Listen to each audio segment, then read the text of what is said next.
Hermanos, entonces voy a pedirles que miren conmigo en sus Biblias, en el Evangelio de Mateo, en el capítulo 26. Mateo capítulo 26, el versículo 36. Versículo 36. Allí tenemos un título muy especial, este pasaje: Jesús ora en Getsemaní. Jesús ora en Getsemaní. Es el título que generalmente tienen las Biblias Reina Valera. Entonces vamos a leer allí, dice: entonces llegó Jesús con ellos a un lugar que se llama Getsemaní y dijo a sus discípulos: sentaos aquí, entre tanto que voy allí y oro. Y tomando a Pedro y a los dos hijos de Zebedeo, comenzó a entristecerse y a angustiarse en gran manera. Entonces Jesús les dijo: mi alma está muy triste hasta la muerte. Quedaos aquí y velad conmigo. Yendo un poco adelante, se postró sobre su rostro, orando y diciendo: Padre mío, si es posible, pase de mí esta copa, pero no sea como yo quiero, sino como tú. Volvió luego a sus discípulos y los halló durmiendo, y dijo a Pedro: ¿así que no habéis podido velar conmigo una hora? Velad y orad para que no entréis en tentación. El espíritu a la verdad está dispuesto, pero la carne es débil.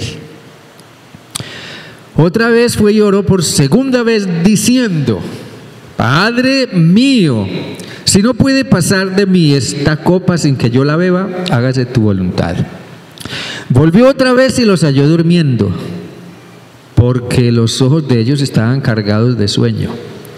Y dejándolos se fue de nuevo y oró por tercera vez, diciendo las mismas palabras. Entonces se acercó a sus discípulos y les dijo: dormid ya y descansad. Ha llegado la hora y el Hijo del Hombre es entregado en manos de pecadores. Levantaos, vamos, ved, se acerca el que me entrega. Amén. Yo he estado pensando en una pregunta en estos días con respecto a la oración. ¿Tiene la oración un fin práctico? ¿Tiene la oración un fin práctico? Como cuando yo tomo un martillo y una puntilla y lo uso y clavo una puntilla en la pared o en otro lugar. Entonces puedo decir: caramba, de verdad esta herramienta tiene un fin práctico. ¿Y cuál es la prueba? Que metió la puntilla en la pared. De otra forma no podríamos pensar que tiene un fin práctico. ¿Tiene la oración un fin práctico? Yo creo que todos diríamos que sí, desde luego que la oración tiene un fin práctico.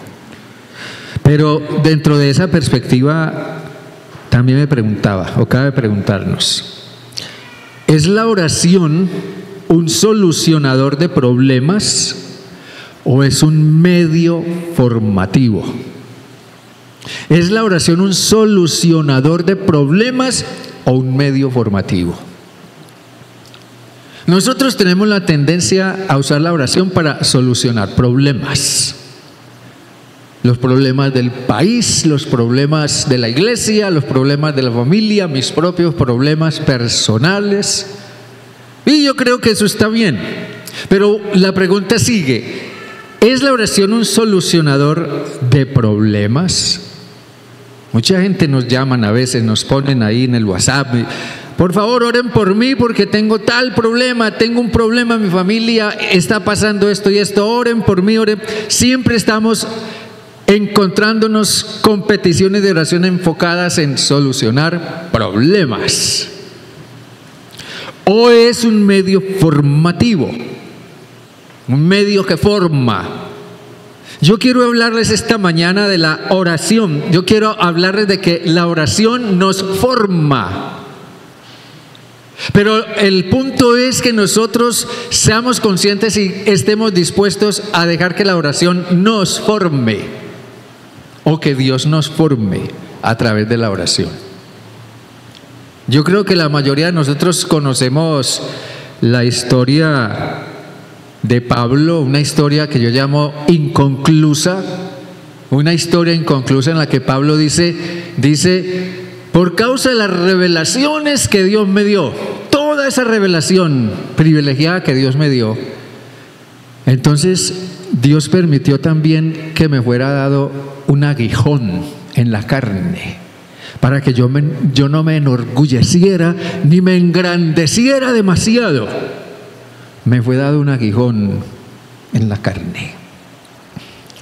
Y detrás de todo eso hay una historia, pero es una historia inconclusa, porque no sabemos en qué consistía el aguijón. Solo sabemos que Dios se lo dio o lo permitió que Pablo lo tuviera para que Pablo fuera humilde y dependiente de Dios.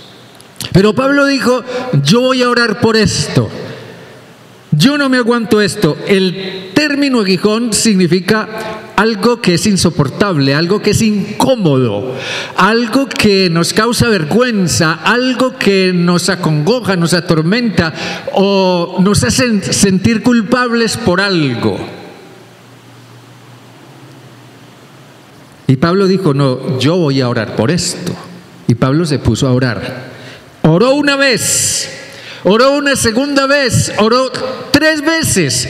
Esas 3 veces significa que Pablo oró durante mucho tiempo, permanentemente. Señor, quítame esto, Señor, quítame esto. Pero Dios tenía con Pablo otros planes. Dios no le quitó el aguijón, cualesquiera que haya sido, pero sí le dijo, Pablo, por medio de eso te voy a formar. Te voy a formar en una persona humilde, dependiente de mí. Tendrás que conformarte con que yo soy un Dios de gracia. Y aún a pesar de esa debilidad o flaqueza que tengas, así te voy a usar para grandes cosas. Pero te voy a formar. Y yo pienso que la oración formó a Pablo, esa oración, porque Dios le quitara el problema que tuviera.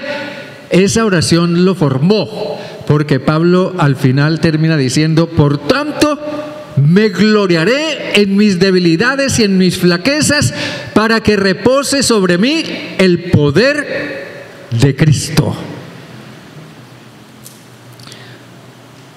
El evento de Getsemaní, que nos narra aquí Mateo, es un momento majestuoso, sobrecogedor, porque ver allí a Jesús, el Hijo de Dios, el creador mismo del universo, verlo allí en su forma humana, como dice aquí Mateo, sumido en la tristeza, atormentado por un profundo conflicto interior y pidiéndole a algunos de sus discípulos, vengan y acompáñenme, apóyenme en oración.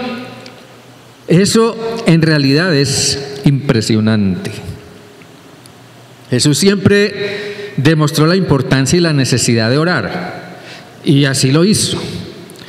Y tanto fue así que su ejemplo motivó a sus discípulos un día a preguntarles cómo debían orar, o que les enseñara a orar. Ellos no oraban. Los discípulos de Jesús inicialmente no oraban, al menos no como lo escucharon hacerlo a Jesús. Entonces un día le dijeron, Señor, enséñanos a orar. Y Jesús les enseñó una cosa clara con respecto a la oración. Cuando oren, tienen que ser específicos. Tienen que ir al punto delante de Dios. Tienen que ser específicos. Ahora en este caso, en el Getsemaní, Jesús tiene una lección más que darles a sus discípulos acerca de la oración. Esta es una oportunidad inigualable. Getsemaní es un momento culminante, es un momento decisivo, previo al evento del Calvario. Jesús siempre supo a qué había venido y también supo a qué iba y que su destino estaba sellado en una cruz. Y desde siempre su corazón estuvo encaminado hacia ese momento final. Esa era su más profunda disposición. Y miren ustedes que Jesús, motivado por esa disposición, asimismo oraba. Asimismo oraba. Motivado por esa disposición, asimismo oraba. Nosotros hacemos muchos tipos de oración. Nosotros a veces hacemos oraciones humanitarias, a veces hacemos oraciones personales, hacemos a veces oraciones desesperadas, a veces hacemos oraciones utilitaristas. Pero no siempre nuestra oración está conectada con la disposición a obedecer.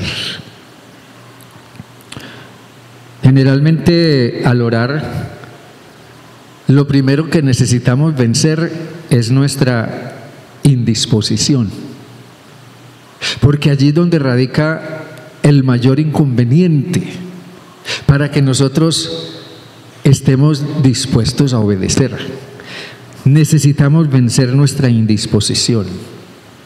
Jesús quería obedecer al Padre, pero igualmente no quería. ¿Me entienden eso? Y allí se encuentra plenamente la humanidad plena de Jesús con toda su divinidad. Yo quiero obedecer al Padre, pero también hay algo en mí que no quiere. Hay algo en mí que no quiere obedecer. No siempre nuestra oración está conectada con la obediencia o con la disposición. Por eso necesitamos aprender a vencer nuestra indisposición. Recuerden la experiencia de Moisés. Moisés un día iba por el desierto con sus ovejas, cuidando las ovejas de su suegro, y iba llevando las ovejas a través de los pastos y demás. Entonces de pronto se encontró en un lugar en donde tuvo un encuentro muy singular con Dios, algo que quizás él no esperaba. Pero de pronto se encontró allí, en ese lugar, con Dios. Y vio una zarza que ardía, se quemaba, pero no se consumía. Más luego Moisés se dio cuenta de que esa zarza era una manifestación de Dios en la que él tenía que verse reflejado a sí mismo. Así que Moisés escuchó de Dios: Moisés, yo te escogí para que vayas a Egipto y liberes a mi pueblo, para que vayas y hables con Faraón. Ahora, piense usted en esto.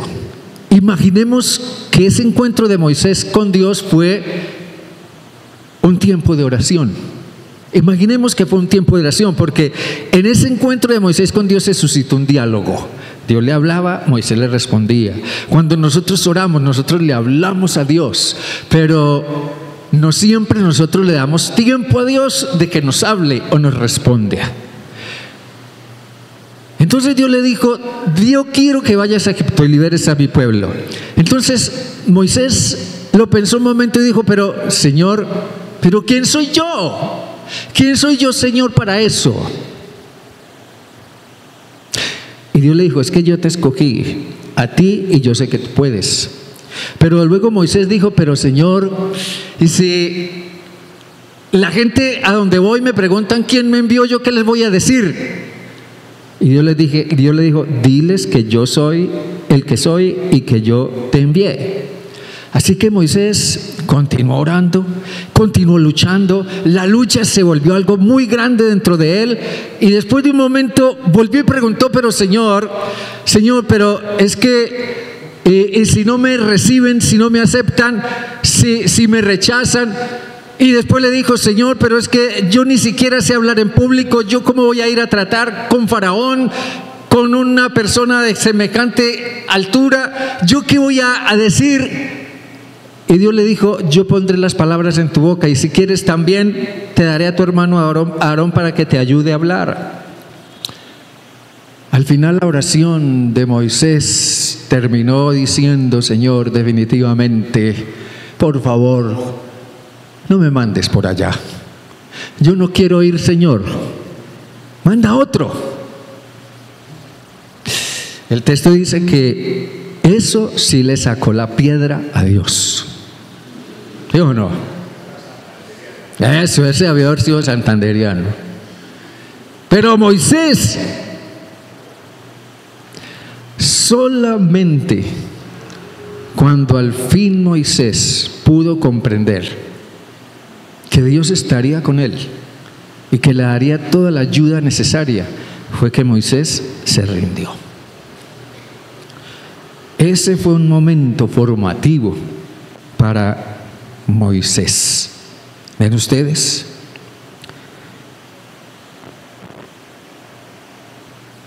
Moisés tuvo que luchar con su indisposición. Señor, yo no estoy dispuesto para tanto.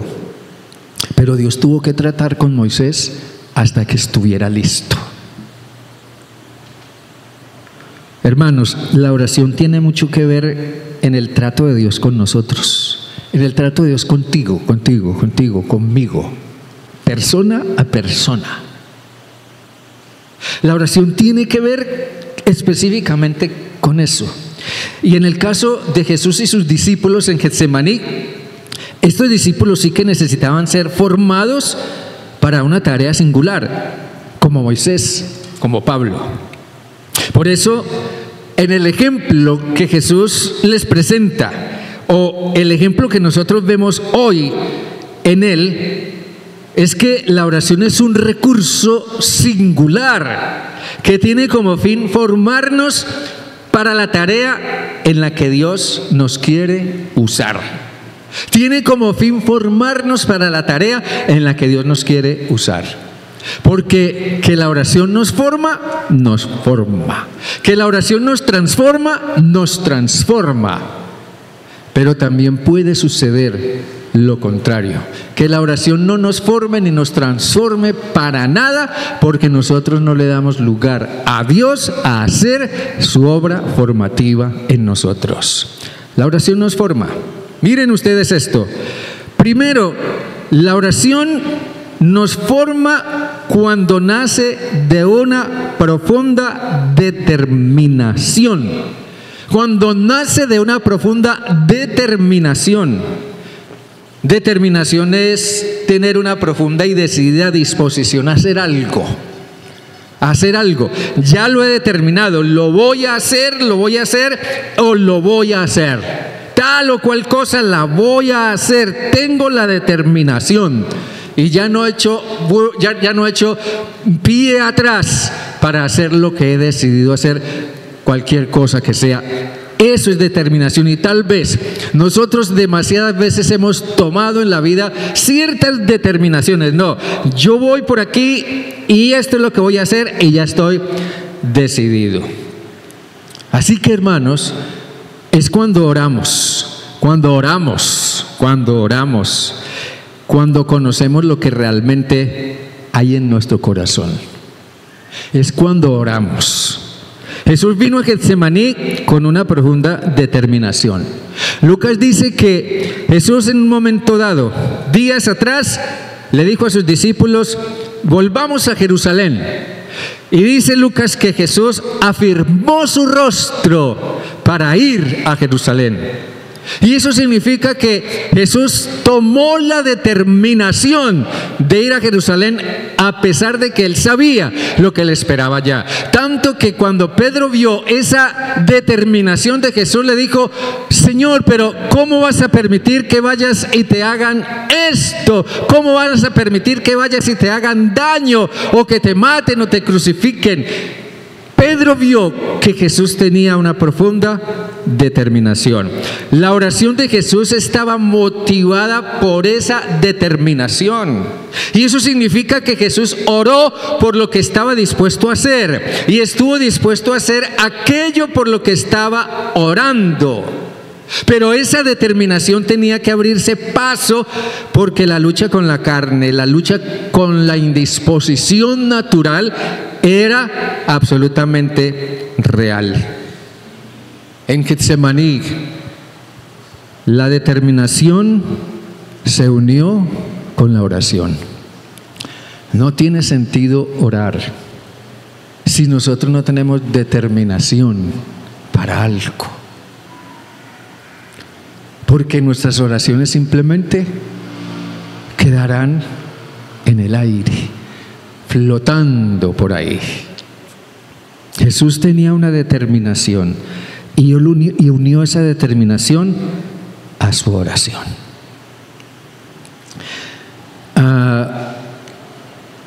Hay muchas cosas que nos forman en la vida. Todos nosotros somos el resultado, el fruto de una serie de factores y circunstancias que nos han formado en la vida. Pero parece que por encima de todo eso, la oración es lo que nos encamina a profundas experiencias de transformación. Déjenme decirles, en cuanto a eso, Jesús marca una pauta, enseñándonos que la vida cristiana es un asunto de fe, que si bien la vida cristiana conlleva constantes luchas de una forma u otra, luchas con factores externos, luchas con factores internos, luchas aquí, luchas allá, siempre en alguna manera estamos afrontando luchas o estamos teniendo luchas en algo. Y Jesús marcó una pauta enseñándonos que la vida cristiana no está exenta de luchas, no está exenta de conflictos, no está exenta de frustraciones, no está exenta de vernos en alguna manera enredados en grandes problemas o frente a grandes incertidumbres. La vida cristiana no está libre de eso, pero también nos enseña con su modelo al orar, con su ejemplo al orar, que solo la oración puede trascender por encima de todas nuestras luchas, de todos nuestros conflictos y permitirnos rendirnos a Dios como instrumentos de Él. Pero el punto es que nosotros estemos dispuestos a vencer nuestra propia indisposición para orar, nuestra propia indisposición para unir nuestra oración a la obediencia y estar dispuestos a obedecer lo que el Señor nos muestre hacer.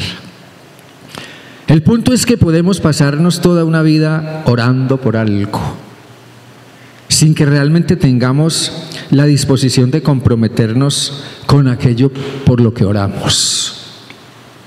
Y es allí donde nuestra oración se vuelve vanas repeticiones y palabrería. Jesús dijo: cuando oren, eviten la vana palabrería. No sean como la gente inconversa que piensan que por su palabrería o por su rezadera o porque por eso Dios los va a oír. No sean así. Ustedes tienen que ir específicamente al punto cuando oren, pero recuerden unir a su oración la disposición a obedecer. Entonces, la oración que nos forma, por una parte, es aquella que nace de una profunda determinación. Pero esto nos lleva al siguiente aspecto. La oración que nos forma es aquella que lucha con su propia voluntad. La oración es un campo de lucha. Es un campo de lucha tremenda. Si algunos de ustedes vieron o recuerdan la película El cuarto de guerra, ustedes se darán cuenta cómo en esa película describen lo que es realmente la oración. ¿Ven? Como un campo de lucha, un verdadero campo de guerra. Y la primera cosa que nosotros tenemos que enfrentar al orar es nuestra propia voluntad. Nuestra propia voluntad. Déjenme decirles, Jesús oró en Getsemaní. Y él insistía en decir y repetía y volvía y le decía al Padre y le rogaba al Padre: Padre mío, si es posible, pase de mí esta copa. Y sus discípulos lo escucharon, que Jesús repetía eso una y otra vez: Padre, si es posible, pase de mí esta copa. Padre, yo no quiero afrontar esto de esta manera. La voluntad de Jesús se resistía a hacer las cosas en la forma como estaba planeado en la voluntad de Dios. Padre, si es posible, quíteme esto, líbreme de esto. Pero al final sus discípulos escucharon a Jesús decir: pero no obstante, que no sea como yo quiero, sino como tú quieres. Y ya eso marcó una diferencia total. Señor, no sea como yo quiero, sino como tú quieres. Así que en esta narrativa se evidencia una profunda lucha. Hay tristeza, hay un conflicto que contrasta con la actitud de sus discípulos, a los que les parecía, o mejor, a los que parecía que no les preocupaba mucho lo que estaba a punto de suceder. Porque siempre que Jesús venía, los encontraba ¿qué? Durmiendo. ¿Qué gente para dormir está? Claro, Mateo los justifica un poco cuando dice: es que sus ojos estaban cargados de sueño. Y en la versión de Lucas dice que ellos estaban cansados por la tristeza de ver que el ideal que tenían de Jesús como rey de Israel se estaba viniendo abajo. Las cosas no estaban saliendo como ellos las tenían planeadas. En Jesús hay una vacilación, hay una cierta indisposición, y considera que puede haber otra manera de hacer las cosas. Padre, pase de mí esta copa. El término copa aquí es un símbolo. Copa puede simbolizar la vida, pero también es símbolo de sufrimiento en la vida. Copa es símbolo de sufrimiento, pero él dice: no sea como yo quiero. Obsérvese que aquí hay una progresión. En el versículo 39 dice que Jesús vino donde, en el versículo 39 dice que Jesús se postró sobre su rostro y dijo: si es posible, Padre, si es posible, si es posible. Luego él se levanta y mientras va a ver cómo están sus discípulos, si están orando o no, y los encuentra dormido, él reflexiona. En ese trayecto él reflexiona, porque luego de reprender a sus discípulos al encontrarlos dormidos y no estar orando, entonces él vuelve a su lugar de oración con otra idea. En el versículo 42 él continúa diciendo: bueno, Padre, si no se puede, hágase tu voluntad. Y luego Jesús se levanta otra vez y va a ver sus discípulos si al fin despertaron o no. No, están peor. Entonces Jesús sigue reflexionando, pero al final cuando vuelve a orar, Jesús concluye diciendo: Padre, hágase tu voluntad. Hágase tu voluntad, hágase como tú quieres. Yo veo que esta gente necesita más de mí que yo de ellos. Yo creo que hay una relación entre la palabra Getsemaní, porque la palabra Getsemaní significa molino de aceite. Molino de aceite. Seguramente allí molían el grano del olivo para extraer el aceite que ellos utilizaban para diferentes cosas. Y hay una relación entre ese Getsemaní y la experiencia de Jesús. Los judíos utilizaban esos molinos para extraer el aceite. Así que allí en medio de su experiencia, Dios está procurando sacar de Jesús el mejor aceite que puede sacar. La semilla tenía que ser transformada en algo diferente por medio de ser exprimida de una manera profunda para que pudiera servir para otros usos. Entonces Getsemaní es la escuela que le da a Jesús la forma final para la misión que tenía que cumplir. Después de una intensa lucha, muy intensa, tanto que dice que Jesús en un momento dado sudó y que su sudor era como grandes gotas de sangre que caían a tierra. Y eso es síntoma de un estrés sumamente profundo. Sí, la lucha de Jesús fue intensa, muy intensa, pero al final de cuentas Jesús pudo renunciar a su propia voluntad y se sujetó a la voluntad del Padre. Miren cómo interpretó esto después el escritor de la epístola a los Hebreos. Él decía: mientras estuvo aquí en la tierra, Jesús ofreció oraciones y súplicas con gran clamor y lágrimas al que podía rescatarlo de la muerte. Y Dios oyó sus oraciones por la gran reverencia que Jesús le tenía. Y aunque era hijo de Dios, Jesús aprendió obediencia por las cosas que sufrió.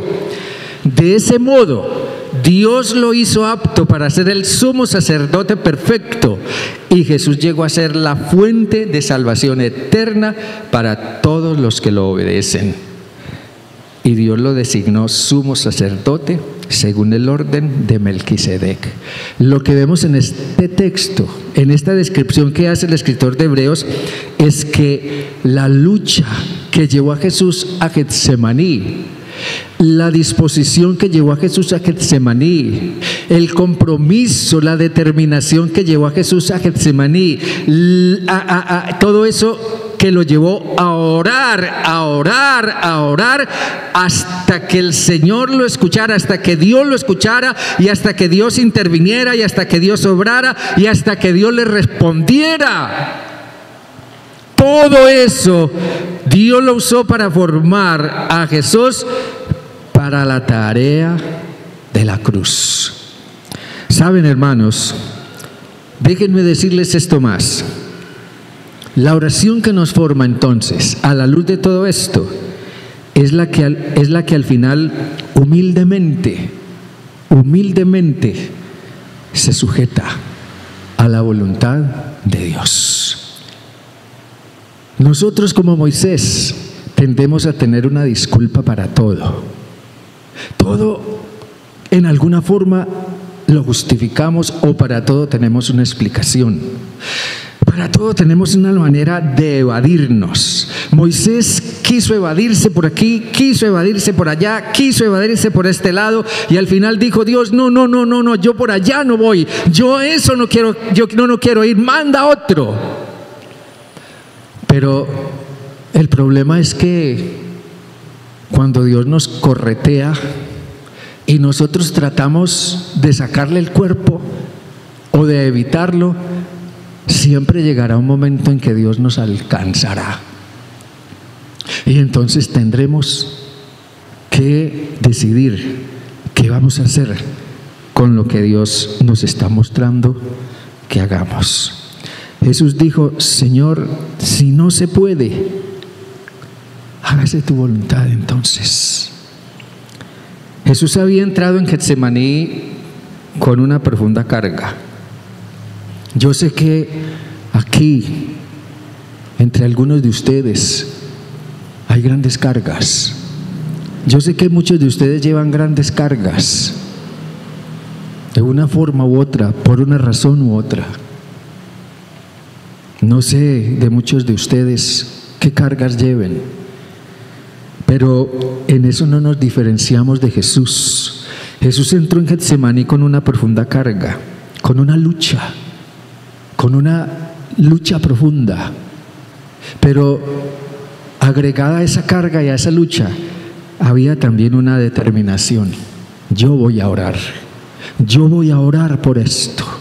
Antes de tomar ninguna otra decisión, antes de tratar de evadirme o irme por la tangente, o antes que encontrar otras ayudas que no van a ser eficaces, o pretender por mi propia cuenta arreglar mis problemas, no, yo voy a orar. La determinación de Jesús era: voy a orar, pero también su determinación era: yo quiero hacer lo que el Padre me diga que haga, voy a hacer lo que Dios me indica que haga. Pero su propia voluntad se resistía y se resistió. Pero la paz vino solamente cuando pudo decir: si no puede pasar de mí esta copa sin que yo la beba, hágase tu voluntad. Y cuando Mateo dice que fue de nuevo y oró por tercera vez diciendo las mismas palabras, significa que ratificó en oración la decisión que había tomado. Por eso cuando Jesús se levantó de ese tiempo de oración y volvió a sus discípulos, ya era otra persona, ya era alguien completamente diferente. ¿Qué cosas puede haber aún en nuestra vida, en tu vida, en tu carácter, en tu conducta, en tus actitudes, con las que estás luchando,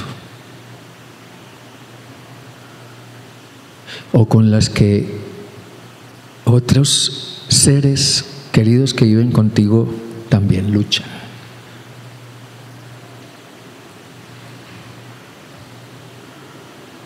¿Cuántas de esas cosas necesitan ser tratadas delante de Dios en profunda oración? ¿Cuántas cosas persisten en nosotros que nos impiden, ser usados más fructíferamente por Dios? No porque Dios no quiera usarnos, sino porque nuestra indisposición a permitir que Dios obre en nosotros se lo impide. Yo leí hace tiempo una muy breve nota biográfica de una mujer inglesa que se llamaba Arabella Young. Y esa pequeña nota biográfica aparecía en el epitafio de su lápida en su tumba. Dice el autor: en un cementerio olvidado de Londres. Y ahí en esa nota, o en ese epitafio, decía: aquí yace Arabella Young, quien el 24 de mayo comenzó a refrenar su lengua. Y detrás de esa nota biográfica hay toda una historia que uno puede fácilmente imaginar. ¿Cómo sería la lengua de Arabella Young? ¿Cómo sería su murmuradera, su chismoseadera? ¿O cuántas calumnias inventaría para con otras personas? ¿O cuántas cosas le diría a alguien que fueron profundamente ofensivas? ¿Cómo serían sus palabras, tal vez de ofensivas, al punto de que mucha gente andaba herida con ella? Y el hecho es que Arabella Young era cristiana y asistía a una iglesia, pero no podía dominar su lengua. ¿Cuántas frustraciones sufriría Arabella Young cuando se daba cuenta: caramba, otra vez lo volví a hacer, otra vez se me volvió a soltar la lengua, otra vez no pude controlar mi lengua, no pude controlar mis palabras, no pude controlar mi carácter? Pero también me gusta pensar cuántas veces o cuándo se decidiría Arabella Young a ponerse de rodillas delante de Dios y decirle: Señor, haz algo conmigo, haz algo con mi lengua. Y yo pienso que cuando alguien pone o pide que escriban en la lápida de su tumba un epitafio como estos, es porque realmente algo pasó en un día específico, cuando ella pudo darse cuenta de que cuando quiso repetir un chisme o inventar una calumnia, ella sintió que algo la controlaba. Ella comenzó a darse cuenta, entonces he cambiado. Sí, ese epitafio tiene razón. Aquí yace Arabella Young, quien el 24 de mayo comenzó a refrenar su lengua. ¿Qué quisieras tú? ¿Qué quisiera yo? ¿Qué quisiéramos nosotros que escribieran un día en el epitafio de nuestra tumba? Alguien decía: Jesús también nos anima a imitar a la viuda insistente, la viuda aquella que vino delante del juez, y que lo más sobresaliente en ella es que venía y venía, una vez y otra vez y otra vez, y todos los días cuando el juez llegaba a su oficina para abrir su puerta, para entrar en su despacho, ahí estaba la viuda insistiendo: arréglame mi problema, hazme justicia, líbrame de esto que estoy pasando. Y Jesús dice que insistió tanto, persistió tanto, fue tal su determinación a lograr un objetivo, que al final el juez dijo: esta mujer me va a cansar, esta mujer me va a sacar la paciencia, yo le voy a arreglar su problema. Y Jesús dijo: miren lo que dijo ese juez injusto. Y eso, si eso dijo él, ¿cuánto más dirá Dios, que es verdaderamente bueno? Él nunca dejará de hacer justicia a aquellos que oran a él día y noche. Amén. Hermanos queridos, esta mujer viuda fue al juez a rogarle que le ayudara, llevada más por su desesperación, porque ella no podía vivir con un problema, con el que fuera que tuviera, sino que quería encontrar libertad y paz. Y ella sabía que era incapaz de resolver la situación por sí misma, pero también sabía quién sí tenía el poder para hacerlo.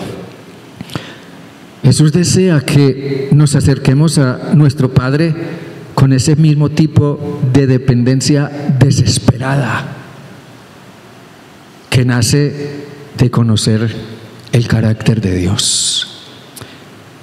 Nosotros a veces preferimos irnos por las ramas, nos ocupamos en orar por otras cosas, pero nunca o muy poco nos ocupamos de examinarnos a nosotros mismos y orar por lo que representa un obstáculo para vivir una vida más plena para Jesús. Antes de tomar cualquier determinación en tu vida que tenga que ver con tu futuro, con tu trabajo, con tus finanzas, con tu familia, con tu esposa, antes de tomar cualquier determinación influido por un conflicto, por una crisis, póstrate delante del Señor y ora hasta que Él te responda, porque Dios ha prometido que nos responderá. Jesús nos enseña que es posible vencer, trascender nuestras más profundas luchas por medio de la oración, a fin de que nuestra vida avance en los caminos de Dios. Yo creo que cualquier cosa, cualquier defecto, cualquier crisis, o si Dios nos está haciendo un llamado especial, no sé, cualquier cosa que tengamos que reconocer en nuestras vidas, solo será posible hacerlo en oración, de rendición de nuestra voluntad a la voluntad de Dios. Sí, que podamos decir como Jesús: Padre, si no se puede de otra manera, entonces hazlo tú, a tu manera, y que sea hecha tu voluntad.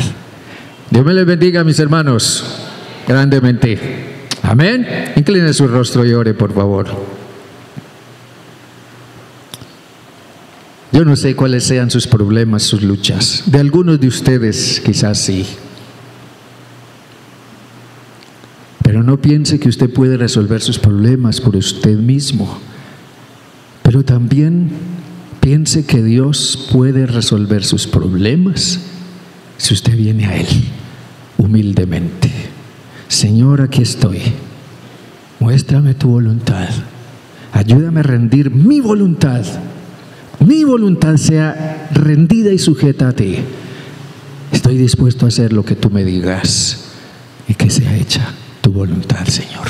Dios bueno, Dios de toda gracia. Te alabamos en esta hora, Padre, y gracias te damos por este lindo tiempo que hoy hemos podido tener aquí, Señor Dios, en este lugar de tu presencia. Tú conoces cada vida, cada corazón. Todos nosotros en alguna forma luchamos con algo. O luchamos con circunstancias, o luchamos con cosas que no podemos manejar, que se salen de nuestras manos.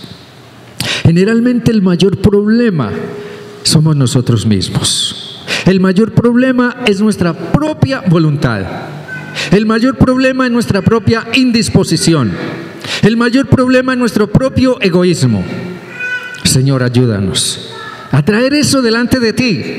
No solamente que nos arregles el problema, sino que lo que sea que estemos afrontando, tú lo uses para transformarnos en personas completamente diferentes, hombres y mujeres completamente diferentes, hombres y mujeres con un corazón rendido a ti, hombres y mujeres humildes, hombres y mujeres que te obedecen.